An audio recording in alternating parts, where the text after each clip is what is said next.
میرا نام حارث ہے اور میں ایک عام سا لڑکا ہوں۔ میں اپنے ننیال میں رہتا ہوں اور وہاں ہی پڑھتا ہوں۔ یہ واقعہ ان دنوں کا ہے جب میں 9ویں کلاس میں پڑھتا تھا۔ میرے سب سے چھوٹے چاچو کی شادی تھی۔ مہندی والے دن میں اپنے نانا ابو کے ساتھ وہاں پہنچا۔ میرے کزنز، پھپھو اور باقی رشتہ داروں سے کوئی زیادہ جان پہچان نہیں تھی۔ میں وہاں پر خاموشی سے ایک سائڈ پر بیٹھا تھا کہ تبھی میری سب سے بڑی پھپھو میرے پاس آئیں اور بولی، آؤ تمہارا سب کے ساتھ انٹرو کروا دوں۔ میں خاموش رہا۔ انہوں نے مجھے بازو سے پکڑا اور ایک کمرے میں لے گئیں جہاں بہت ساری لڑکیاں تھیں۔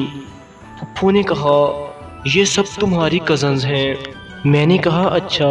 پھر ایک ایک نے آ کر مجھ سے ہاتھ ملایا اور مجھے اپنا نام بتایا اور یہ بتایا کہ وہ کس کی بیٹی ہے۔ میری سب سے بڑی پھپھو فیصل آباد رہتی ہیں۔ ان کی وہاں 3 بیٹیاں تھیں۔ ان تینوں میں جو درمیان والی تھی، جب وہ مجھے بتا رہی تھی کہ میرا نام سونیا ہے، ویسے آپ ہم سب میں نئے ہو، آپ اگر ہم سب کو اکٹھا ہی بتا دیتے کہ میں فلاں ہوں اور اس کا بیٹا ہوں تو کام آسانی سے مکمل ہو جاتا۔ میں تھوڑا سا مسکرایا۔ وہ بھی ہنسی اور باہر چلی گئی۔ مجھے پہلی نظر میں ہی وہ بھاگ گئی تھی۔ دل کر رہا تھا اسے دیکھتا رہوں۔ وہ میری ہم عمر تھی۔ مہندی شروع ہو گئی۔ میں باہر بیٹھا تھا۔ وہ میرے پاس آ کر بیٹھ گئی اور بولی، کچھ کھاؤ گے یا بس مجھے دیکھ دیکھ کر ہی پیٹ بھرو گے؟ میں خاموش رہا۔ وہ بولی، اور سناؤ، کیا کیا پسند ہے آپ کو؟ میں نے اسے بتایا کہ کرکٹ کھیلنا۔ اس نے پوچھا، favourite dish, favourite colour, favourite actor, یہ وہ سب۔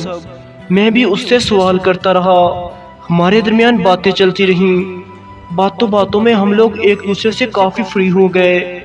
دوسرے چاچو کے گھر سے دودھ لینے جانا تھا تو ان لوگوں نے یہ کام میرے ذمہ لگا دیا، لیکن مجھے تو ان کے گھر کا ہی نہیں پتا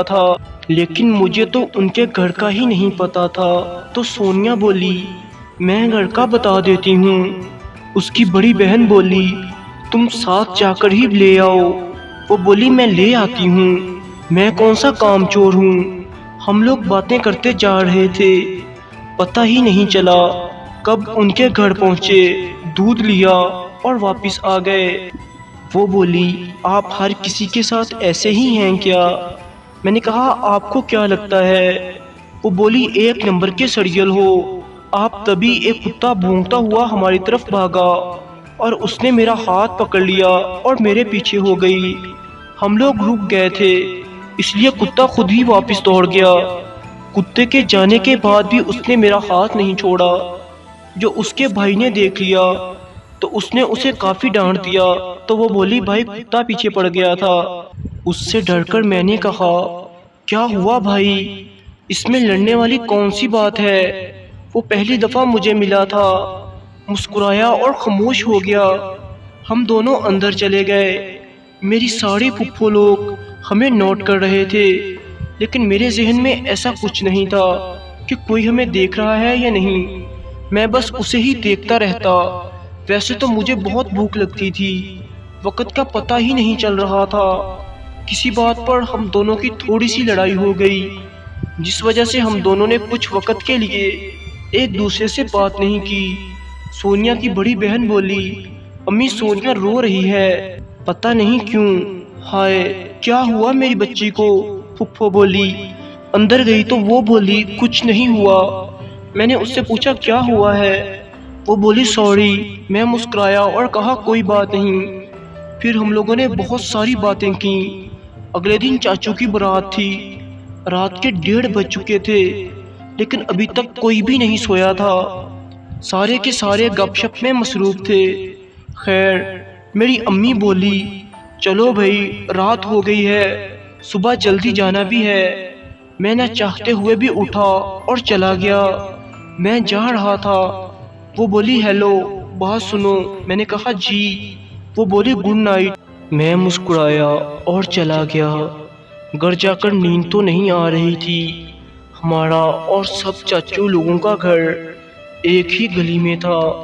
مجھے پتہ نہیں چلا کب مجھے نیند آئی اور کب سونیا نے صبح آ کر مجھے جگایا، بولی امی بلا رہی ہیں، ناشتہ کر لو۔ میں نے اس کا ہاتھ پکڑ کر بٹھا لیا اور کہا بیٹھ جاؤ اور سناؤ، ناشتہ کر لیا آپ نے؟ وہ بولی نہیں، میں آپ کا انتظار کر رہی تھی، آپ آئے ہی نہیں تو میں آپ کو بلانے آ گئی۔ میں نے کہا ٹھیک ہے، رکو میں منہ دھو لوں پھر چلتے ہیں۔ ناشتے میں چائے اور مٹھائی تھی، ہم دونوں نے ساتھ میں ناشتہ کیا۔ امی بولی چلو گھر پہنچو اور جلدی سے تیار ہو کر آ جاؤ۔ میں نے کہا ٹھیک ہے۔ میں گھر گیا، نہایا اور تیاری کی اور پھر وہاں پہنچ گیا۔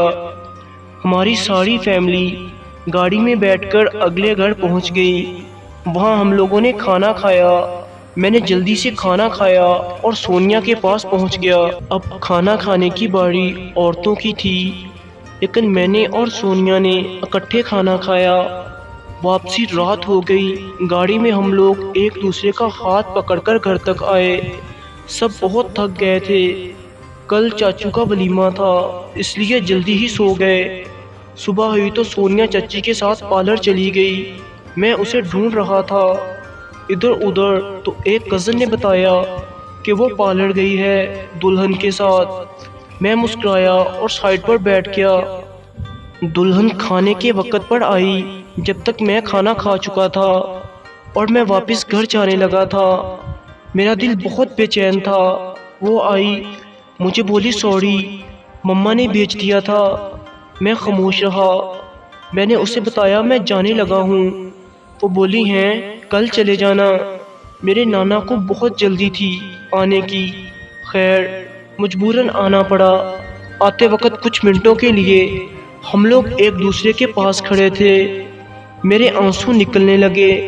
میں نے اسے کہا مجھے یاد کرو گی؟ وہ بولی آئی لو یو۔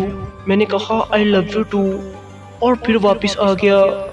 نہ کوئی موبائل نمبر تھا اور نہ ہی کوئی رابطہ۔ یہاں آ کر کچھ دن تو مجھے نیند نہیں آئی اور نہ ہی کوئی چیز اچھی لگی۔ پھر تقریباً 4 ماہ بعد گرمیوں کی چھٹیوں میں وہاں گیا تو ایک دفعہ میری اس سے بات ہوئی۔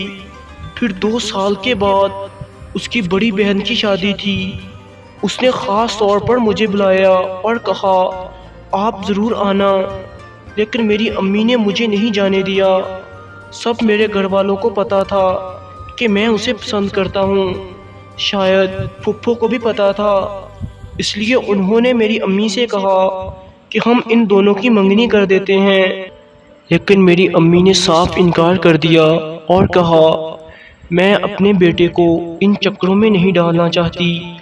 آج 10 سال ہو گئے ہیں اس بات کو، اس کی بھی شادی ہو گئی ہے، میری بھی، لیکن میرے دل کے کسی کونے میں اس کے لیے آج بھی چاہت ہے، کیونکہ پہلی محبت تو پہلی محبت ہی ہوتی ہے اور وہ کبھی نہیں بھلائی جا سکتی۔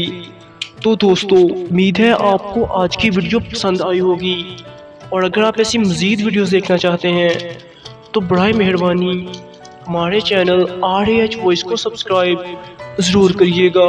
شکریہ، والسلام۔